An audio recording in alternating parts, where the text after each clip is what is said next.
Hi friends, I welcome to all my YouTube channel and my new video. Today I am here to discuss a very important topic with all of you, and that topic is gestational diabetes mellitus.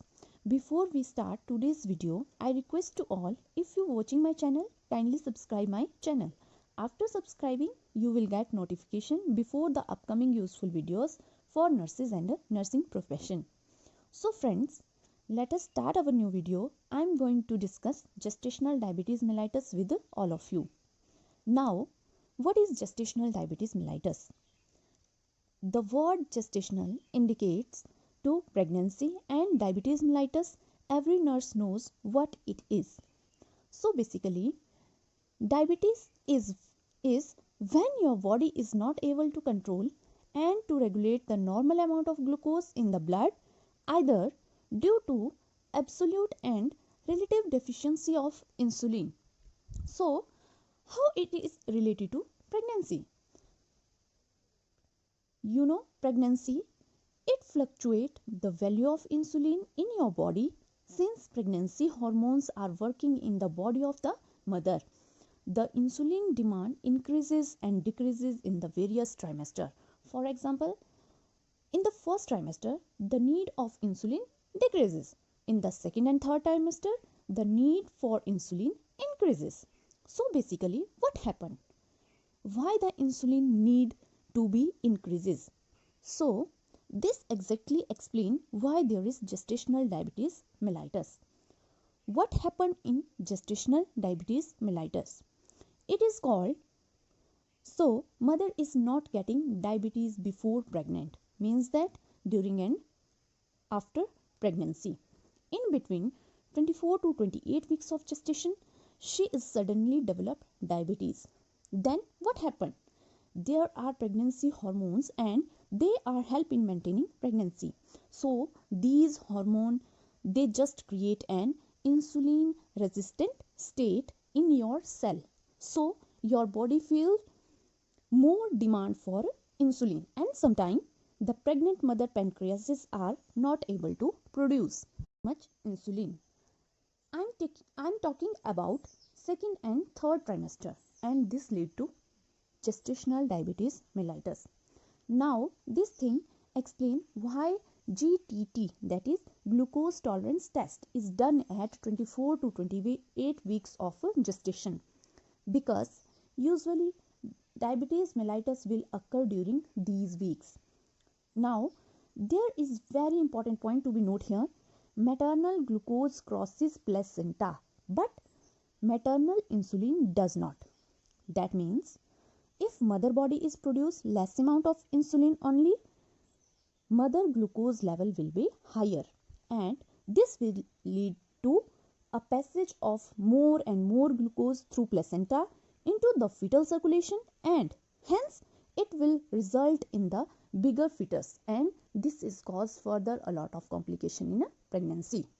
So basically, mothers who are the mother who are most risk to get gestational diabetes mellitus. So let us talk about the risk factor. The first risk factor is when mother is more than 35 years, and the second one is the mother is any history of diabetes mellitus. Third one is the mother is suffering from preeclampsia and hypertension during pregnancy. Another risk factor is multiple gestation. In addition to that, if somebody having large number of gestational age fetus, all these factors could contribute to gestational diabetes mellitus. Now let us see what are the signs and symptoms of gestational diabetes mellitus. Most of the signs and symptoms are like of normal diabetes mellitus. Like we discussed 3 P's in diabetes mellitus, that is polyuria, polydipsia and polyphagia. In addition to that, there could be weight loss, and there is one very important thing that happen in pregnant lady, and that is polyhydramnios. That means a lot of amniotic fluid, so she is usually having a big abdomen. Large of gestational age fetus, the fetus usually huge, and I have already told you that reason for this. In addition to that, there is very important sign. most of the time this woman will suffer from UTI. Yes, urinary tract infection. And why this is happening? Because the urine which she is passing is full of glucose, and this glucose is enhancing and supporting the growth of UTI, causing microorganisms. So the woman will continuously present into the clinical area with UTI symptoms and yeast infection. In addition to that, there will be glucosuria, and it could be converted into the ketonuria. This diabetes become very severe. So the next is, what are the treatment options which we can choose in client with gestational diabetes mellitus? And here nurses health education plays a vital role. Now, how before this health education, let us discuss its diagnostic test. So, GTT, glucose tolerance test, is one of the most reliable tests done during pregnancy to detect gestational diabetes mellitus. This GTT is done between 24 to 28 weeks of gestation. This is a 3-hour oral glucose testing. So, in this, the mother is given 75 or 100 gram of glucose, and then her blood sample are withdrawn every hour 3 times in order to check the blood glucose level. So, this indicate when the mother is suffering from diabetes or not.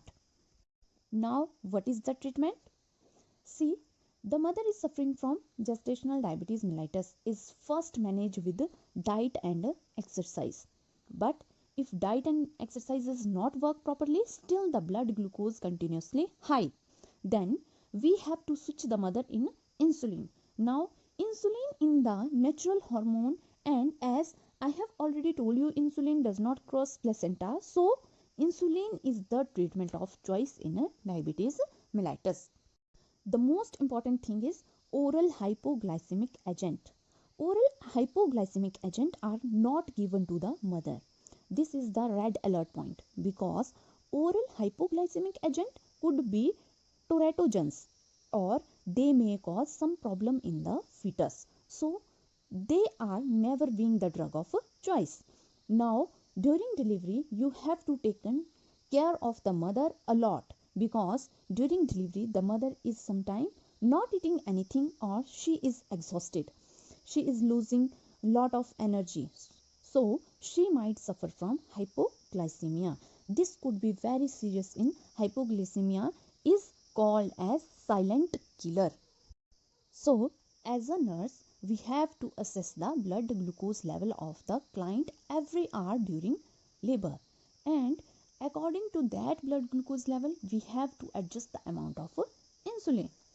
After delivery, we have to take care of the mother as well as a newborn. Newborn might suffer from lot of complications.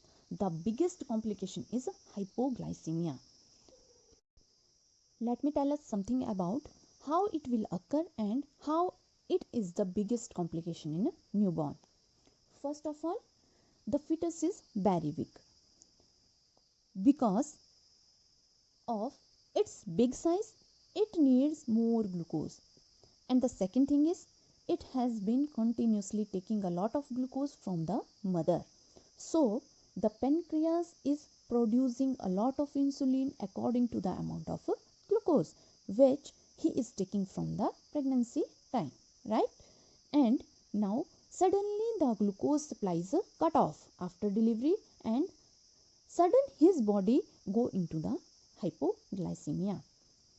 As a nurse, the important thing is to assess the newborn for hypoglycemia, and this thing we have to take the blood glucose sample of the newborn, and immediately the newborn should given to the milk, or if required dextrose solution, in order to maintain blood glucose level.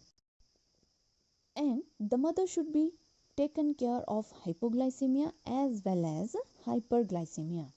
Usually after delivery, after removal the placenta, as the pregnancy hormones going down.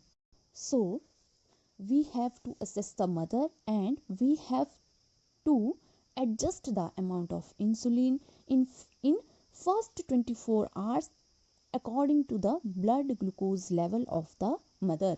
So these are main things that you need to take care of mother who is suffering from gestational diabetes mellitus. I hope you enjoy this topic. So stay tuned, like and subscribe my channel, share this video if you like it. I will see you in the next video. Take care and bye bye.